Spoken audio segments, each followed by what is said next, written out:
I'm Jerome Lee and welcome to this edition of Phillip Futures Market Watch.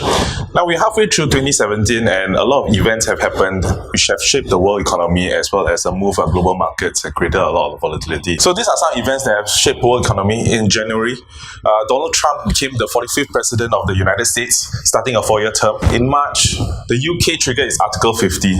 This started it on its path to exit the EU completely in 29th March 2019, unless of course there's any extensions agreed upon both parties. In May, we had a new French president, Emmanuel Macron, won the presidential elections and led his party to a majority later on in June. In June, Theresa May flip-flopped on her previous statements, holding a snap elections in June.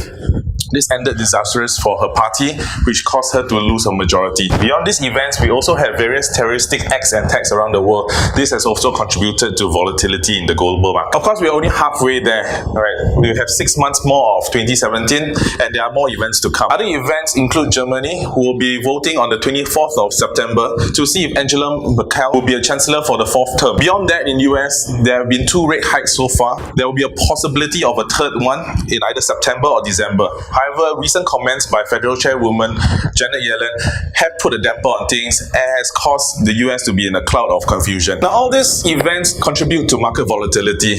So let's take a look at a couple of charts and currency pairs to see what's in store for the rest of the year. Okay, first of all, we have the dollar index chart. Now, we see the dollar index as a gauge of how the US dollar is performing. In 2017, the US dollar is clearly in a downward trend. Price will be reaching its support of 94 soon, and any rebound from that could see it test a resistance of 95.50. Now for the dollar yen has been trading in a more sideways range for the better part of this year.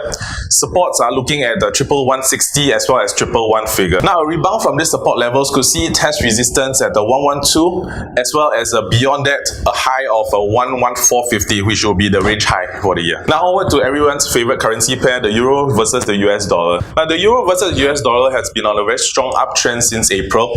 Price reached its high recently in July. Okay, a rebound of supports 1.1480 or 1.1440 could see it create a new high this year.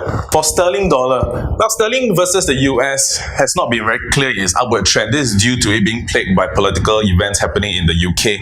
However, price reached its highest in July due to the weakness in the US dollar. Afterwards, it hit a resistance and caused it to pull back. Subsequent supports can be seen at 1.2980 as well as 1.2950. If the US dollar continues to weaken, we could see the pound heading higher as well. Now lastly, gold. Now gold prices have pretty much been range bound for the better part of 2017 after a strong showing in the early parts of the year. However, it's still bullish, being closer to the bottom of the range. Next resistance could see price heading to 125.060 and 126.3. Uncertainty in the global economy could see the price of gold pushing higher. Now, and with that, I've come to the end of this edition of Phillip Futures Market Watch. Please subscribe to us on Phillip Capital YouTube channel and Facebook to view more Market Watch videos. I'm Jerome Lee and thank you for joining us in this edition of Phillip Futures Market Watch.